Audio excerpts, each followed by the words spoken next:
Hi, everyone. Steve Westman. Welcome. This is the inaugural, the Audiophile Gear Show. How to create the perfect acoustic listening room for hi-fi and vinyl lovers. Now, a lot of us, including myself, I'm just as guilty. I love my reissue records, the audiophile records. As we know from the Audiophile Roundtable, we talk about them all the time. Love my gear, but sometimes the room setup and how to create a really great listening room, I need education on. So that's why we're doing the show today. And this is also why we're doing the inaugural, the Audiophile Gear Show.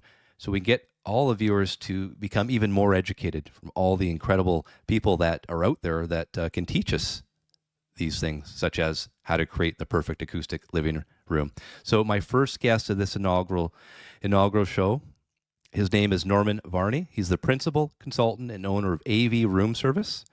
He's an industry veteran with decades of experience in acoustics and audio engineering. His background includes roles such as senior acoustical engineer at Owens Corning's Science and Technology Center, acoustical product development manager at Kinetics Noise Control, and work at Music Interface Technologies, where he designed critical listening environments in the electrical system. And get this, you guys will be familiar with this, for Lucasfilm's Skywalker Ranch scoring stage. This gentleman knows his sound. Mr. Varney has designed over 500 critical listening rooms worldwide, is an active member of the organization like the Acoustic Society of America and the Audio Engineering Society. So without further ado, got to bring him in. Mr. Norman Varney. How was that for an introduction? That was Norman? Awesome, Steve. Thank you. There you go. So before we start, welcome for doing this tonight. This is. I wanted to thank you because this is the very first inaugural show that I'm not talking about audiophile vinyl ratio. And I know you're familiar with the Audiophile Roundtable, so you got familiar with my show. So we just talk audiophile reissues and mastering engineers and all that stuff. So we're taking it to a different level now because we have all this expensive gear, all these expensive records, but we want to make sure we're maximizing our listening experience. So I thought, hey, let's bring in the best that knows how to do that. Clearly from your credits and your experience, you're the guy to talk to. And I mean, I want to show the folks too first your website and what your company's all about, and that will give them a better idea if that's all right with you. Sure, I'll put it on right now. Let me go to it. So I'll just go to the home page here, and there's lots to see. So this is avroomservice.com if people want to see it at home. And what are your products? And I was looking here too. You do, well, a few things. CVP cable vibration protectors, equipment vibration protectors. I like this one, frequency response panels. And I'm sure you've got some ideas for us there. Yep. So lots of different things here. Grounding mats, I noticed. You've got internal chassis dampening strips. Yeah. Room damp 2 layer compound. I mean, just all this stuff is like, this is really brand new to me. So I'm really excited to have you on for this and really tell the folks how we can create I put perfect in the title, but again, a really good quality acoustic listening room for us. Maybe that won't break the bank, if that's even possible, if that's an oxymoron in terms of an audiophile. There's always a budget, right? There's always these constraints, and we have to know what those constraints are when we're talking about making an improvement. We know what the goals are. We need to learn what the existing conditions are, and we got to know what the constraints are. And one of the constraints is going to be the budget, right? So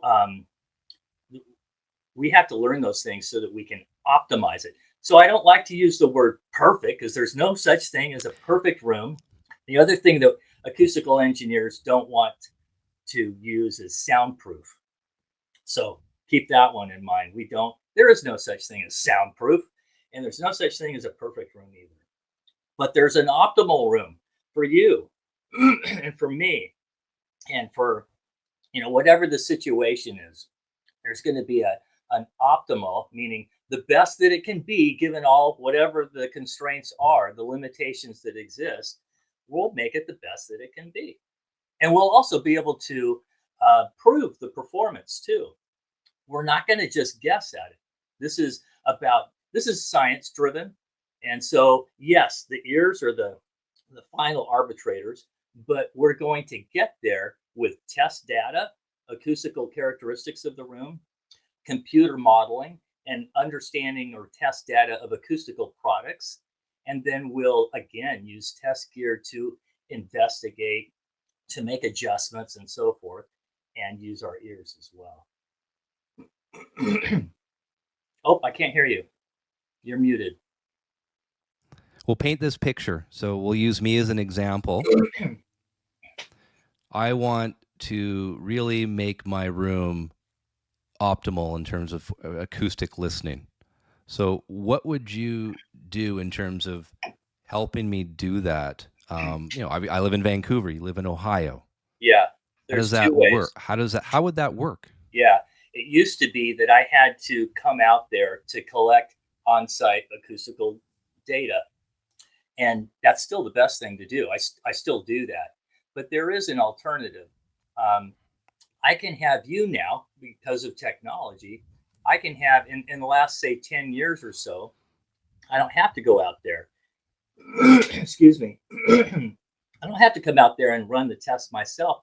I can have you record an impulse response for me and then send that wave file to me. And then I can dissect it in any frequency, energy, time, domain, and combination I want.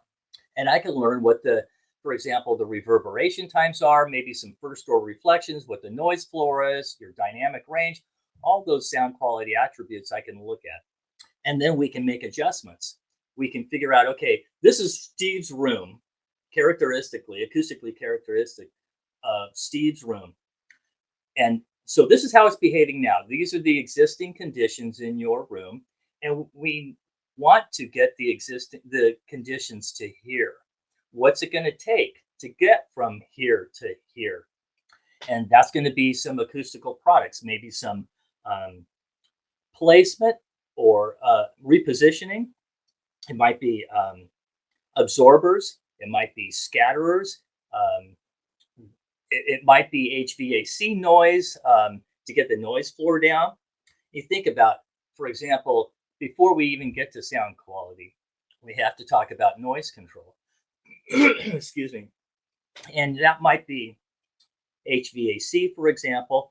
If the HVAC, you've probably been in a situation where the HVAC has been on and suddenly it stopped, and you just kind of go, you didn't even really realize that it was on, but it was on, and it was just subconsciously distracting, and it was also masking a lot of low-level detail that you could not hear. Same thing with reverberation times. You're in a room where it's very reverberant. Well, that limits your dynamic range. It masks your low-level detail. It smears your spatiality, timbre. All those things are affected. And so, if we get those things under control, there's this statement.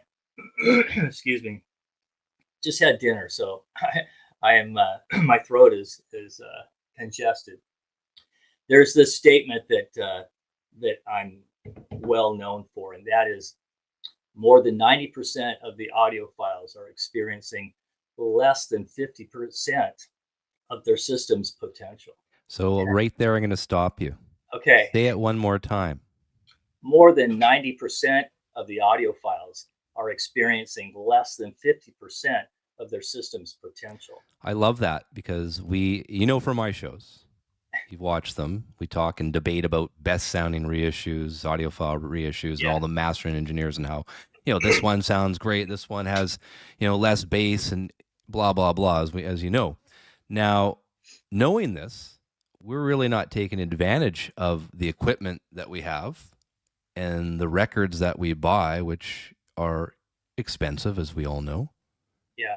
So this is interesting little stat that I think everyone that's watching needs to understand. I'm not sure if probably most people don't have the proper listening room, and that's why we're doing Oh, this. And I'm sure you're seeing that. I yeah. mean, I again, I'm to blame. That's why you're on the inaugural the Audiophile Gear Show, because I want to learn more about setting up a listening room properly.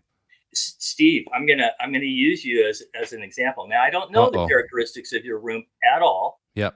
but I'll bet that they're not optimal. And so therefore they're having a lot of influence on what you're hearing, you know. And so you can be compensating for that with purchases of gear and interconnect or whatever, um, chasing your tail, never getting it. I mean, understand this: the equipment cannot overcome the acoustics. So it doesn't matter how great or expensive the equipment is. If the environment sucks, the end result will also.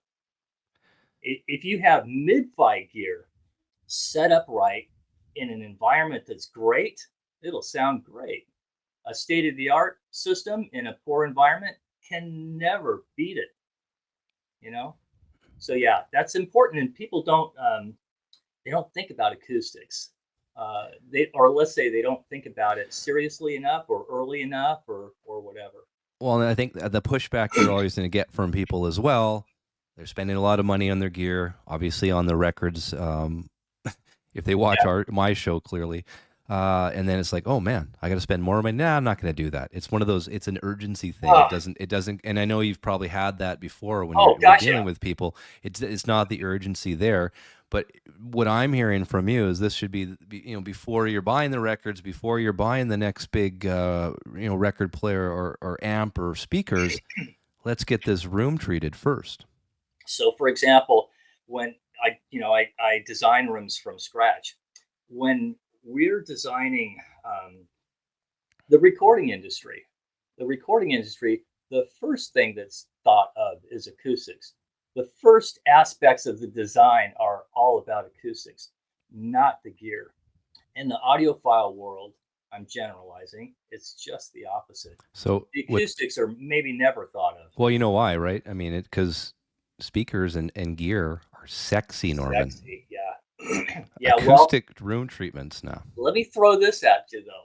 It's all about the emotional experience, right? And if you don't address the acoustics, you're never going to get there.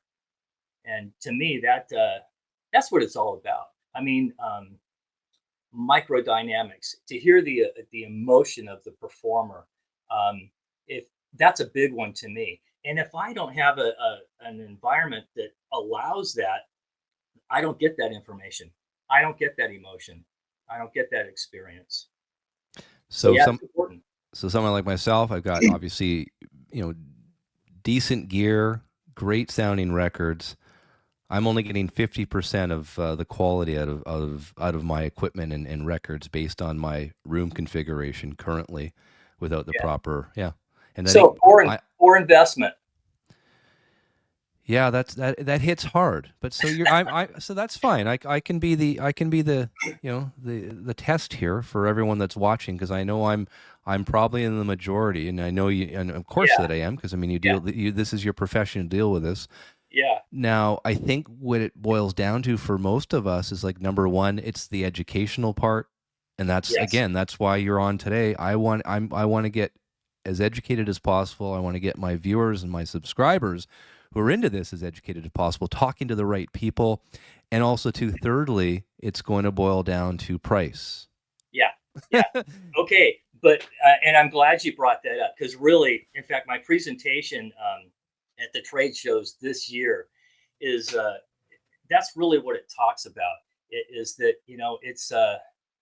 it is a matter of reference, of course, but when we're talking about high end equipment, the acoustics, it's not that big a deal, and it's the most important deal. Like I say, since the equipment can't overcome it, you have to get the acoustics under control before your equipment can perform optimally, and before therefore you can experience the experience as it was intended, if you will. If we want to, just like you want to set up your cartridge properly so that it tracks the grooves properly, so that it plays the record like it's supposed to, and you get all the information. Um, in a recording studio, their environment is set up. I mean, there's targets, there's goals. We know what those are, and we can get to them. Like I say, there's always constraints. There's no such thing as a perfect room, but we can optimize it and we can prove that performance ultimately too. And education. So it's a matter of, okay, let's find out what are those constraints. They might be physical. We can't have that there. Okay, I'm going to educate you, Steve, on the fact that, okay, this is our goal. This is where we're at. And these are the options to get here and there. And these are the pros and cons. And now that you're educated, you can make an informed decision and tell me how you want to proceed. So you're right. Education is the number one. If we don't discuss it, then no decisions made, and there's no action. So that's why I'm happy to be on your program. You're muted again. Someone like myself, I run, obviously the Pure Fidelity harmony table. I've got a full Riga setup behind me as well. My speakers are SE 702 Bauer and Wilkins, so good stuff. Yeah. But definitely not utilizing this room properly. And I want the folks to know, because I'm sure most of them don't. I mean, they have a living room or an office space like myself where I do my shows, and would simple stuff even make it better? Obviously not a full room treatment, depending on someone's budget. But I mean, what would you be recommending? Would it be the response panels? What would you do? A difficult. Everybody's room is unique. Everybody. I mean, let's just talk about the reverberation times. They're as unique as our voices or our signature or thumbprint or whatever. They're all different. And yet, so in other words, if we look at a curve of reverberation times for your room, it might be something like this. Well, mine is essentially, it's linear. It has a little longer decay below 125 hertz. And we want that for psychoacoustic reasons. And we'll hopefully talk about that. But the reverberation time should be linear. We want them from 125 hertz and up between 0.25 and 0.4 seconds. So that's a pretty narrow window here. And I can tell you, audiophile rooms, they might have something, a particular bandwidth where it might be up to or even beyond a second. And it's not linear at all. It doesn't mean it's not reverberation time singular. It's reverberation times. We're looking at what's the reverberation time across the audio bandwidth. So we get this curve, this unique curve. We don't want it to be unique. We want it to be neutral, predictable, repeatable, not influencing it. If I've got a big hump in decay at 500 hertz, then at 500 hertz, that mid-range, for example, is going to be very pronounced. Or if it's very bright in the higher frequencies, it'll sound bright and harsh. So it's tonal. We don't want that. We want it to be as accurate as possible. And again, I think especially as far as those who are reviewing audio equipment and or recordings such as yourself, you want to have an environment that is neutral so that you can then make an accurate assessment, an accurate review, and your audience can depend on that too. I've been in some high-end audio reviewers rooms that are notoriously bad, and so then I can read their articles and I can read between the lines, but nobody else can. That room's having a huge influence at whatever frequencies. Maybe it's a room mode or something like that, having a big influence on his or her review. We always say that as well when we're talking about different reissues on our show, and it comes down to a number of things. Obviously, the mood of the person, when they're listening to the record. Oh, sure. That's a huge thing. Yeah. The gear, of course. Yeah. The speakers, of course. And then the room itself. Yeah. And sometimes how many whiskeys or glasses of wine you Of had. course. That Or does change coffee. that does change the variables when you're Oh, when it you're doing does. it. But Yeah. I truly think that that's the one area. That's why I want to get my viewers more involved in the gear side, especially in room treatment. That is a big thing when we're spending all this money on all these high end records these days, and we continue to do that. I want to get the optimal sound out of all of my equipment and out of the records that I can spin. Yeah. Just to give you a real world experience, when I do voicing, meaning I go to somebody's home and I calibrate their equipment and I reposition their listening position or their speakers or both or whatever. And then we listen to recordings. So now they are, this is their system. They're familiar with it. And I've just made a change to it for the better, or acoustic treatment or whatever it is. Then when I see that they are tapping their toes and they're going, now I want to listen to this. And that is my unbiased, what do you want to call it? My reward, but anyway, stamp of approval, emotionally that, hey, I just pulled their heartstrings and they don't even understand it. And that's okay. That's great.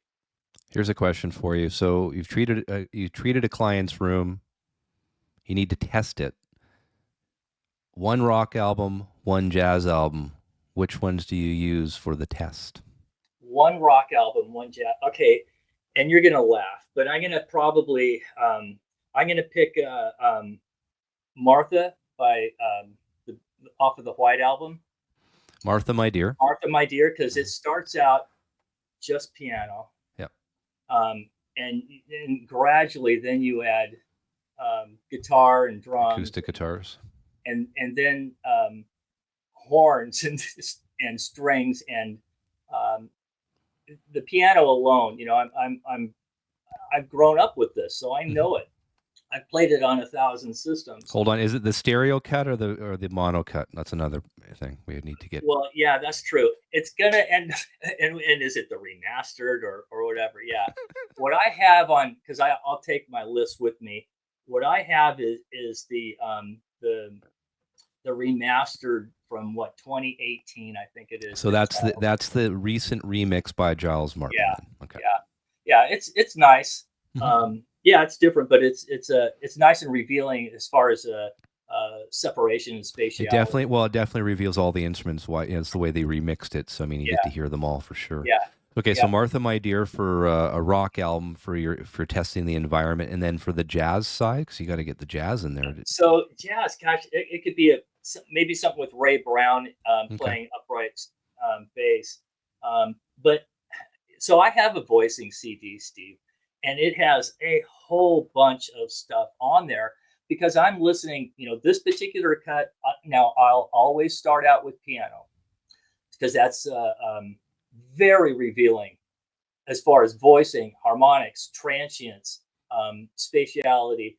It's a very good one. So I have several recordings of piano, classical and jazz, just solo piano. And then I'll also have just vocal. And I'll have jazz with vibes, with brass, big band, and classical, and the whole thing. And I have different things that I'm investigating. It might be microdynamics. It might be depth of image. It might be tonal. Well, I'm always going to start out with tonal balance, and then look at bass response and get that right. So yeah, it's tough to pick just one. I've got probably 30 on the disc I use, and there none of them have really. The 2018 remix, that's for sure the most recent thing that's on it. So another area that I know my viewers and myself sometimes, bass response, you've talked about that a lot already. I've heard that a lot today. Now, you just did a video on your channel. It's AV Room Service on YouTube, and the title of it is "How to Stop Bass from Shaking Your House."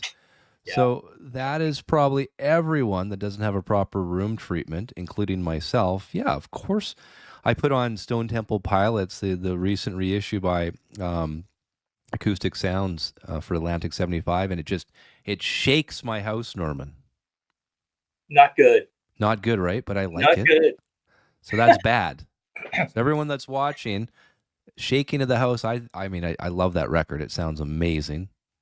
But it's shake, rattle, and roll. You know the song. Yeah. That's what it's doing when Supposed I to do that. crank it. Yeah. Okay. So tell me about. Okay, so again, how to stop bass from shaking your house, because I think all of us have that issue. Yeah. Yeah, there's a lot to talk about as far as bass, and the average Joe, not the audiophile, not the guy that has pretty trained ears and experience, a non-musician. The average Joe, the first thing he's going to be tuning in on, honing in on, is the bass, the extension, and the blend. Right? He knows nothing about audio, but that's the first thing that he's going to address as far as his opinion on sound quality.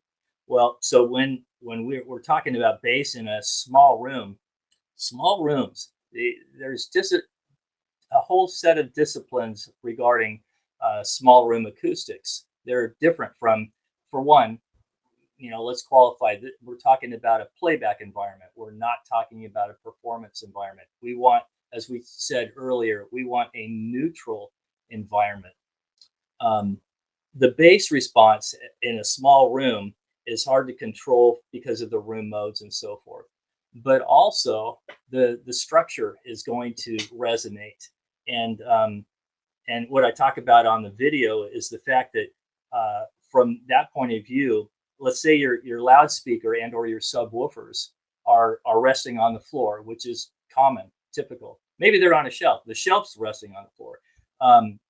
Everything in North America, essentially, it's all hard fastened to each other. You've got the ceiling is fastened to the walls fastened to the floor and to the next room and below and above. So this is why when you play something with a lot of low frequency energy, it can be heard in adjacent spaces. In fact, it can probably be heard at the far end of the house. Or if you've got neighbors in a condo or an apartment, you're going to be having to play it really low, or just play headphones or whatever, because the bass energy is such that it gets into the structure, and once it gets into the structure, it can't get out until it goes to the end and then hits the air, the outside, and leaves. So once all that energy is in the structure, it vibrates the structure. This is, again, why you hear the subwoofer in adjacent spaces. Well, from a sound quality point of view and from a noise control point of view, you do not want to couple that source of vibration to your floor, because everything else is fastened to it, including furniture and furnishings. All those things may buzz or rattle.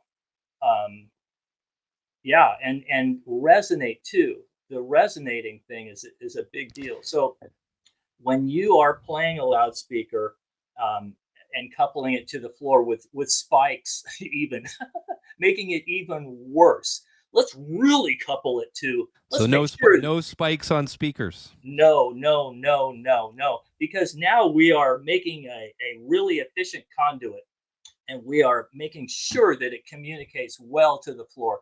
And that's exactly the opposite of what we want to do. But when we do that, we are experiencing 4 arrival times. Well, so we're experiencing some before the airborne, and some during, and some after. So let me explain this. And I think this is very relatable to people's understanding of how much influence the coupling has, this low frequency energy alone. So the first arrival time, when you're talking about vibrations going through air versus going through a medium such as a floor a wood floor or concrete floor, um, the denser the medium, the faster and further sound energy travels. This is how whales can communicate with each other transcontinentally, you know? So the first arrival time is the speaker cabinet communicating with the floor. The floor then to whatever you're sitting on to your butt via bone conduction to your ear. So that's the first arrival time. That is happening before the airborne. This is the second arrival time. The airborne from the loudspeaker to your ear. That is the one and the only one that we want. And then the third arrival time is also airborne. These are reflections, internal reflections. And we can address these with acoustic treatments such as absorbers or diffusers or scatterers, okay? So we can control that. But the first one and the last one, they're really difficult to control, except for we do have an awesome solution. So then the fourth arrival is, again, structure born, like the first one was. So now this is the structure talking back, acting like a loudspeaker. When in North America, 2x4 stud, 2-inch-by-4 stud, in between studs, if you give it a little light fist bump, it plays about 70 hertz. That resonance, that cavity resonance. So houses are not built very well today. Well, yeah, I mean they're built cheaply, right? Yeah, they're not isolated. No, there's not much mass into them. There's not much decoupling into them unless you pay for it. So guys, if you're watching, you're going to have to tell your builder you want an audiophile built house. You want to call somebody. I mean, yes, you do. You want an audiophile house. Yes. Yeah. So that resonance at 70 hertz, anytime you play any music, which would be any music that I can think of, is going to have 70 hertz into it. It's going to sympathize with it. It's going to resonate. And so it acts like a capacitor. And it stores that energy for a moment and then releases it back into the room later in time after the original airborne event has stopped. So you have those 4 arrival times: before, during, and then actually the third one after, and the fourth one after. That fourth one, that structure one, that's a big one. And people have not experienced what it's like to have that under control unless you've been in a recording studio or a room like I or somebody similar has designed that is decoupled. However, there is an excellent solution to, I only got, for a little demo, I brought an EVP up, but so these are our equipment vibration protectors. And what they are... Put that back up again. I want to put you solo here so folks can see that. What are we looking at? This is fiberglass. This is the low density fiberglass. This is for a really light piece of equipment, not for a speaker or a subwoofer. We make different densities and different sizes to handle different weights, different loads. And that's important because when I designed this, it was to be to have a natural resonant frequency at least an octave below the lowest frequency of interest, which I was thinking 20 hertz. So it needed to be at 10 hertz or below. These are all of our EVPs under proper load, the natural resonant frequencies between 3 and 4 hertz. So Steve, this also means for the turntable aficionados of your members, footfalls, if they've got any issues with footfalls, this is your solution. It'll get rid of that. Also, subwoofers, feedback into a turntable, this is your solution for that. And a little plug, we offer a 30-day trial, so you can try it and make sure that it works. But so 30 days, if I don't like it, I get my money back? Yeah. No questions asked? I don't ask any. Well, I might ask you a question because I want to, because I'm going to go, there's got to be a reason, and I want to know what that, I want to try to figure it out. I want to go back a little bit because I know when you were talking about construction of houses and having a good room, you mentioned something, and you mentioned diffusers. So I want to show the folks what that means here. I'm going to pull your website up again. There it is there. Yeah. Those are the diffusers you were mentioning? That's the ones that we make and that we So sell. tell us about those. What Okay. am I looking at? And I like to call them scatterers. A diffuser to me is something that, like a light diffuser or an air diffuser, these are things that the medium is passing through. That's not the case with an audio diffuser. And so I don't like to call it a diffuser. It scatters sound energy. And you want to scatter it. We're always talking about having a neutrality and evenness and so forth. We want to have symmetry, horizontal frontal symmetry, so that our imaging, our soundstage, and so forth is not skewed. So it's nice and accurate. So we make these diffusers, and we also make them in a mobile form, which is really fun because now you can literally play with the image, the soundstage width, or the depth, or the height, and you can also even change tonality because of that as well. So they're a lot of fun to play with. But typically, Steve, you would put these at the first order reflection point. I was about to ask you that. So the reflection point. Okay. Yeah, but it could be that you need an absorber at the first order reflection point. This is, again, we have to find out what are your reverberation times. Maybe your room is already, say from 500 hertz on up, maybe it's already over-treated, but you still need those first order reflections, or one or two of them are still untreated. What do? We do not want to introduce more absorption, so we introduce scattering instead. We are trying to eliminate that specular, that hard cue ball type of a reflection that interferes. So we've got a reflection from, I'm trying to get on camera, a side reflection and your source, your speaker, direct sound from interfering with each other. How do we do that? We absorb this one, we eliminate it.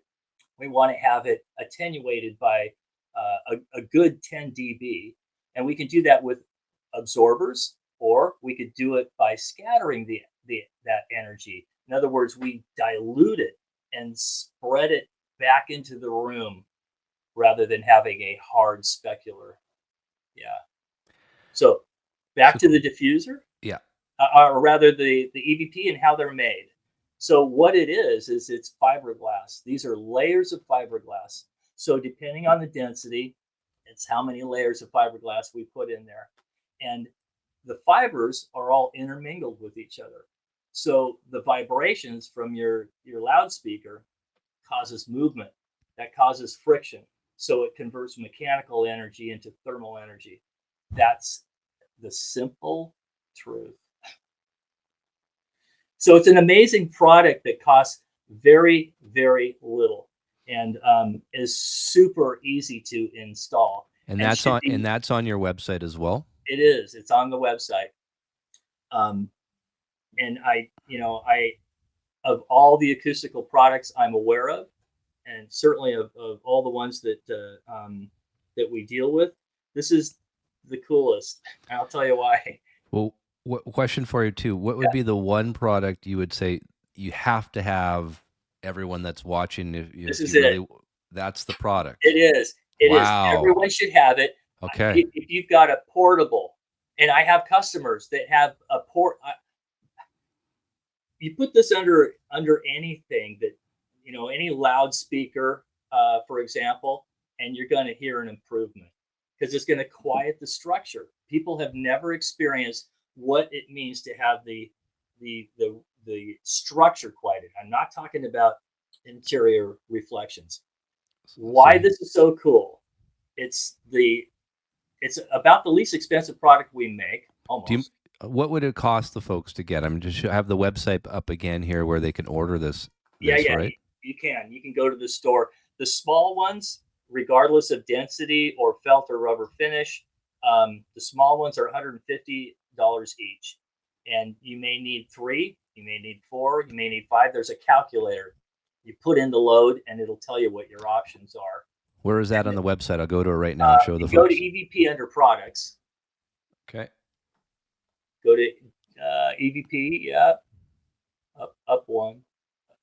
Yeah, there you go. And then you're going to scroll down quite a bit until you get to the calculator. There you go. Look at that. Yeah, that's the family. I need to change some of those pictures. We have flat rubber now, no longer have the waffle. So here are the steps. Determine the weight of the equipment to isolate. Enter the weight to the EVP calculator below. We'll get there in a second. Decide on the EVP shape, round or square. Decide on the number. Determine the proper EVD density. Decide a top and bottom material. And then, of course, place the order. So Yeah, here's the calculator. Give me, well, we'll say 30 pounds. 30, is it? Okay, 30. I just say, let's say your speaker or your turntable is 30 pounds. Yep, hit pounds. And so those are your options there. You could get by with, let's say your turntable has a flat bottom chassis. You could get by with 3 in a tripod configuration. Your first order will come with a quality bullseye bubble level. So you could position 3 under your turn or your loudspeaker or your turntable until it's bubble level. And now you've distributed that load evenly on all 3 EVPs. Or if you need a little more stability, then maybe you put 4 under it, or maybe you have more weight than that and you need 5. The only time that you have to go with large is if it requires it from a load point of view, or when you're talking about a loudspeaker or a subwoofer. If you're talking about a speaker that plays 40 hertz or down, you need to go large because, like anything acoustical, you need more material to do more work. And the low frequencies that's a lot of energy to absorb, and so you need more material to do more work. So something like my turntable behind me, the Pure Fidelity Harmony, what would you say I would need there? I don't know what it weighs, but I'm going to guess that 3 or 4 of the high density smalls will work, and they're 150 a piece. Okay. And your turntable now will be, and I did not mention yet that these products, all of our acoustical products, there's going to be a standard lab test for whatever it is. In this case, it's an impulse hammer. There's going to be an ASTM or ISO standard test for whatever the acoustical product is. We go to certified labs and perform those tests when we're developing product, and then we publish the results once we're satisfied with, and this is the product that we're going to introduce. So these perform. I had said the natural resonant frequency is about 3.4 hertz. They become effective right at 5 hertz, and that is again published online. You can see the report so we can say conservatively that they will mitigate 95% of the energy from 5 hertz on up, and that's lab proven. The only thing you have to do is make sure that you're loading them right. Like any form of isolation, any type of resilient decoupling, you don't want to overload it and you don't want to underload it. If you do, then it doesn't perform optimally. I'm just back on your website, so I wanted to show the folks. So if I wanted to buy those, I'd hit store here and go down to shop EVPs. Correct. I'm going down here, looking at it, and I'm like, oh, I need 3 of the small round MD rubbers. I would just punch in 3, add to cart, and there it is. Simple. Yeah. Okay. Easy. Money back guarantee, 30 days. I love it. Yeah. I'm not good at boasting, but these things don't come back. And the repeat customer is it's always more than 25%. Often it's 40%. I'll look at it every quarter or so, and these have been out for let's see, it's going on 7 years in September. And so people buy some and then they buy more and then they buy some for their other system. Yeah, it's a good product, really satisfying. I did not expect that. When these came out, I fully expected half of them to come back. I fully expected people to go, "Oh, I missed that bass." But no, and I'm just shocked. They appreciate the articulate that the best word I can think of is articulation. I wanted to go back. The reason why I think these things are so cool, it's the only product that I know of, acoustical product, that hits all the sound quality attributes. So it improves tonality, spatiality, dynamics, low level detail. In addition to that, it's the only acoustical product that I know of that is also a noise control product. Usually they're one or the other. So did AV Room Services get a patent on that, or what's that? It's not a patentable thing. Okay. I know. I wish. Darn it. Yeah. So your career has been obviously in a sound.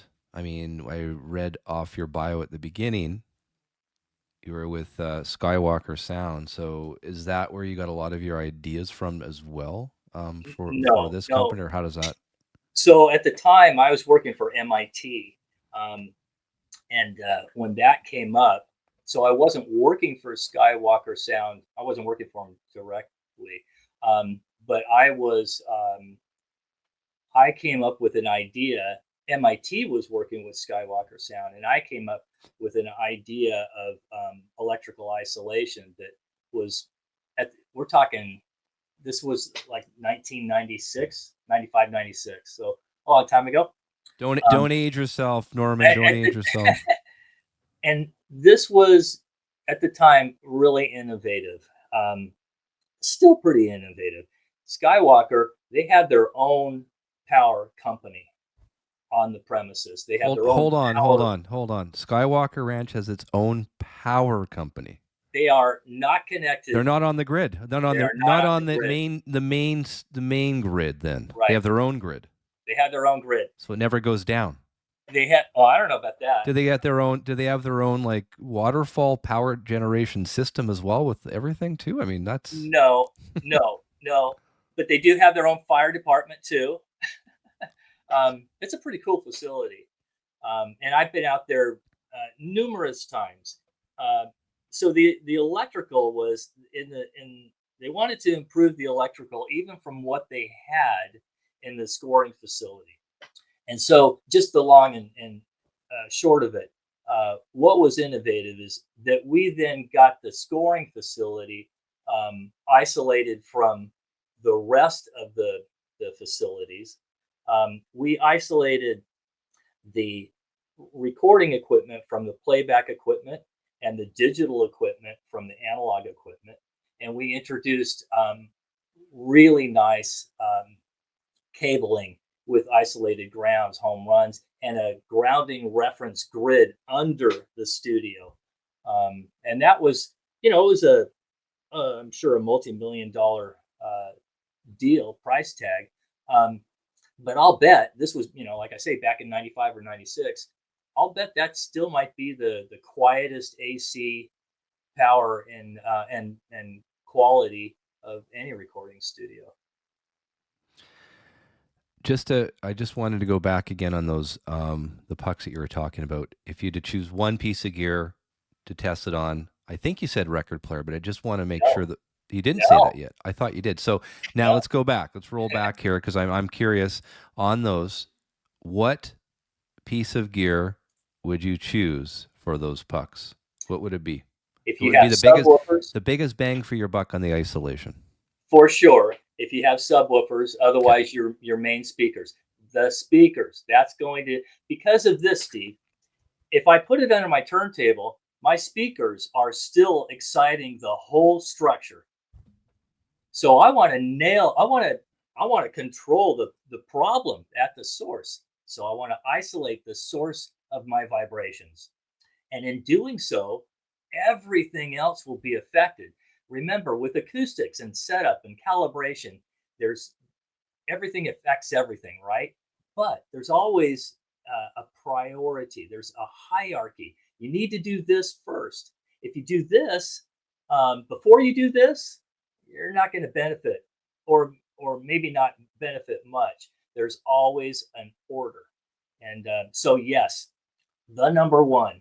If I said to anybody, hey, you want to make an improvement in your system, isolate your subwoofer or isolate your main speakers. That's the biggest bang for your buck for sure.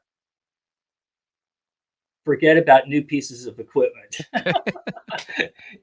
This will have such a bigger impact. And the other thing is it will then allow you to hear better and make better decisions on your equipment changes. So, okay, so us gear guys and audiophiles, what's the biggest mistake you see most do? Whew, right off, Be gentle, be nice. You can use me as a guinea pig if you want. I see people with, especially in home theaters, high-backed chairs. So what's happening, for one, if it's a surround sound system, and it could be an audio surround sound system, right?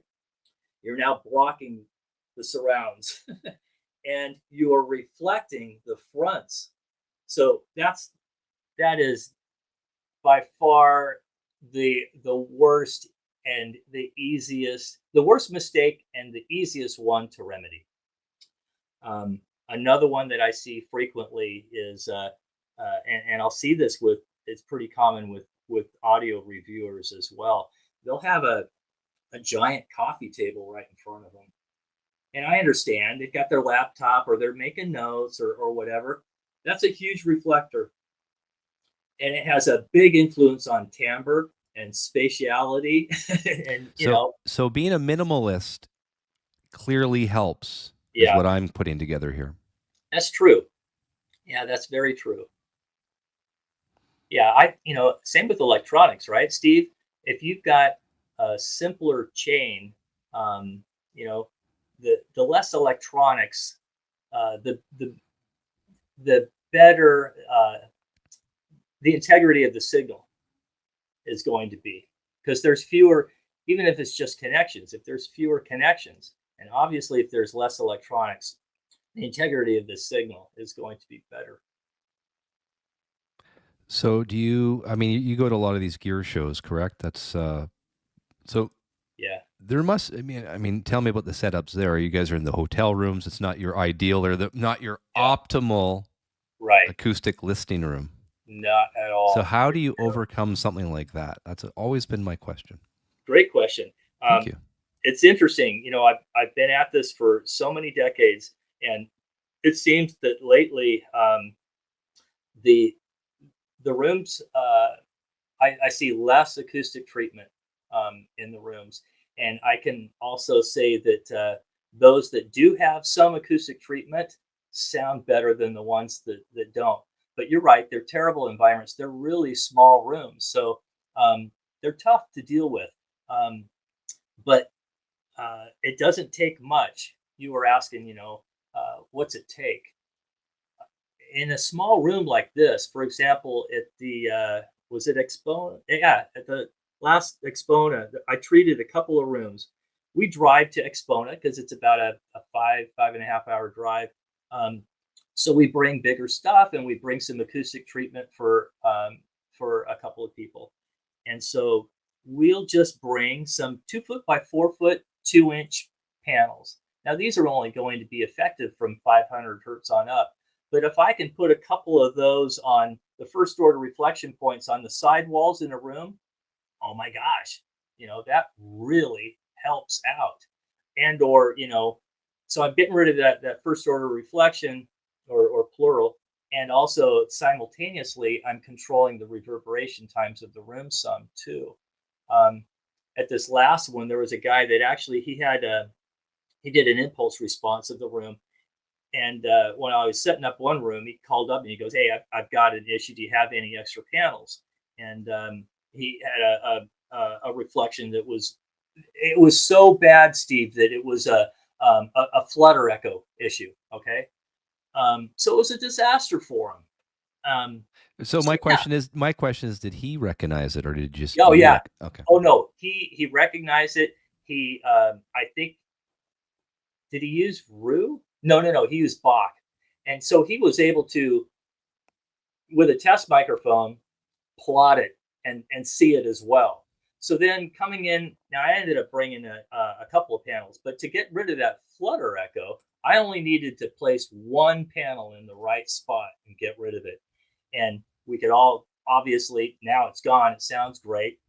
And then he did another impulse response, and you could see that it disappeared. So these are the panels I'm looking at that you sell as well? These are fancier ones than that. These are what we call our frequency response panels.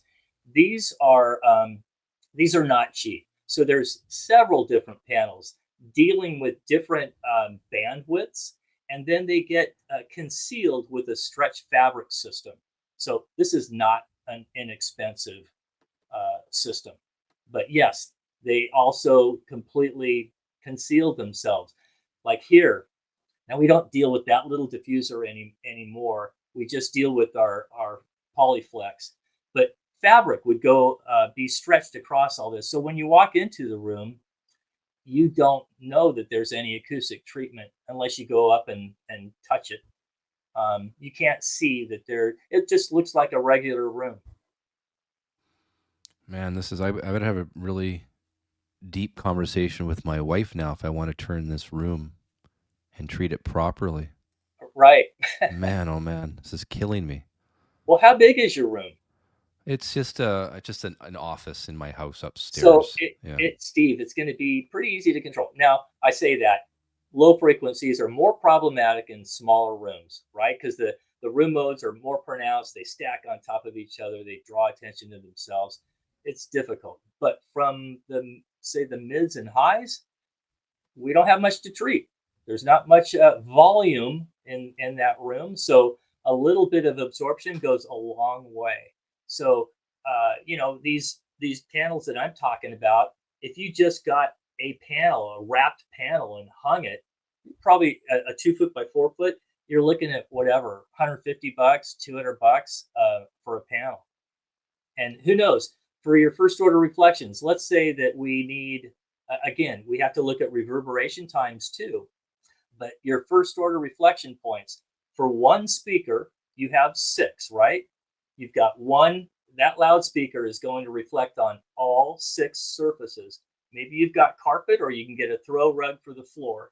I got full carpet. You can put a panel or a diffuser on the left-hand wall, on the ceiling, on the front wall, and on the rear wall, and on the right wall. And then we would do the same for the right speaker. So we have 12 reflections, but often in small rooms, that ceiling is one panel, one 2 foot by 4 foot panel, getting both those reflections. And on the side, horizontally, one 2 foot by 4 foot panel, getting both the left and the right reflection.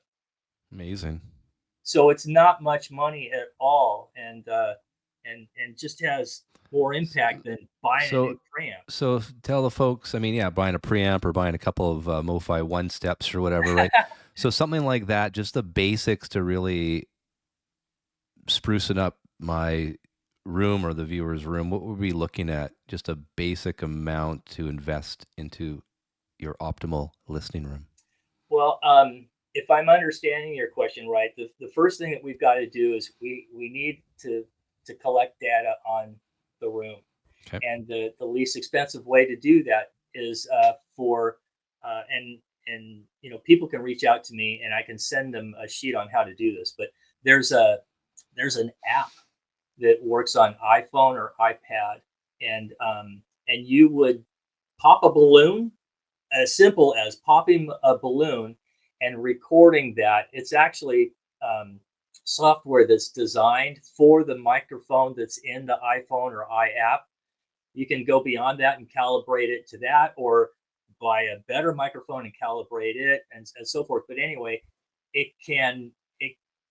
with a good microphone and calibration, it can be a class 1. In other words, reference quality, not cheap, but high grade recording device.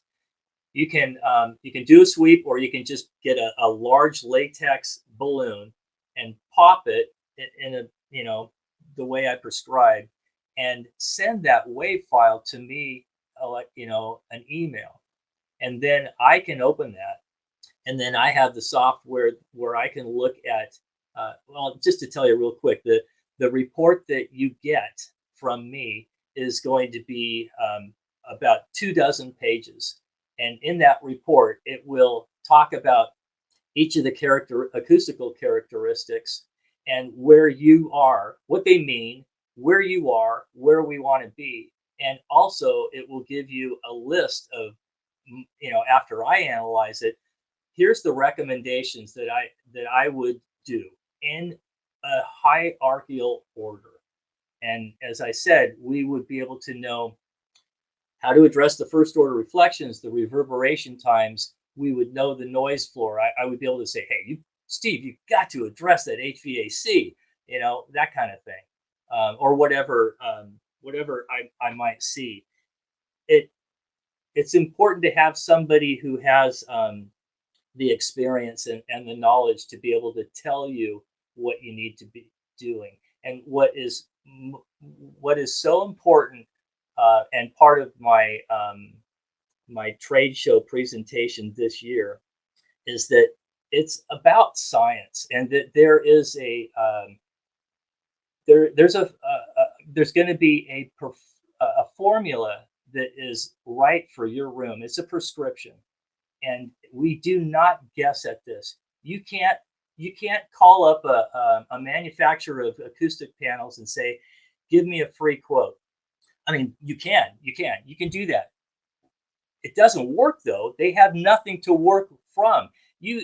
Let's say they ask you for the room dimensions, and they maybe even ask you for photos. That still doesn't tell them anything at all. They have to have actual acoustic data to know. Now you can, if you go, the way I look at it is just like going to a doctor with an ailment. You go to the doctor, you're not feeling well.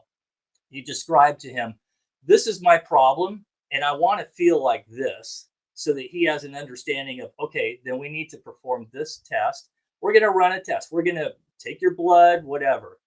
And from that data, we're going to discover what your existing conditions are. And then we're going to computer model a prescription to correct for that. And then we're going to send you away after you've applied that formula. And then we might have you come back and run that test again and make some adjustments if need be. I don't often get that chance. Usually I do one on-site test and then model, and the customer's happy. I don't often get to go back and run another test. I mean, I do maybe half of the time. And when I do, then we can even compare. But if I'm doing on-site voicing, I have the opportunity to investigate much further. I have my subjective ears. I can make observations that I can't do off-site, and I can run more extensive tests and investigate. And then also, after we're done, have the opportunity to make adjustments for fine-tuning. So much information here today, I know. Norman. Yeah. Unbelievable. Where do we find you? avroomservice.com. I'll put the website up here. Yeah. And yeah. then And we if can somebody wanted to email me questions or something like that, info@avroomservice.com. There it is. Well, thank you And, so much. I have flat service pricing. I do calibration of, cartridges, turntables, video, all that. I've been doing all of that for Reach out to Norman, guys. I know a lot of you need services like this, and I learned a lot today. This is why you are the first on our inaugural new show, the Audiophile Gear Show. And you know what I decided to do while we were talking today? Check this out. I called it the optimal listening room. So instead. good. There you go. I love that. We're changing it up right now. That's perfect. The Audiophile Gear Show, optimal list. How to create the optimal acoustic listening room for hi-fi and vinyl lovers. You're the first guest on this new journey of ours that's not talking about vinyl. Master engineers, we're talking about gear and treating your room. So, Norman Varney, thank you so much.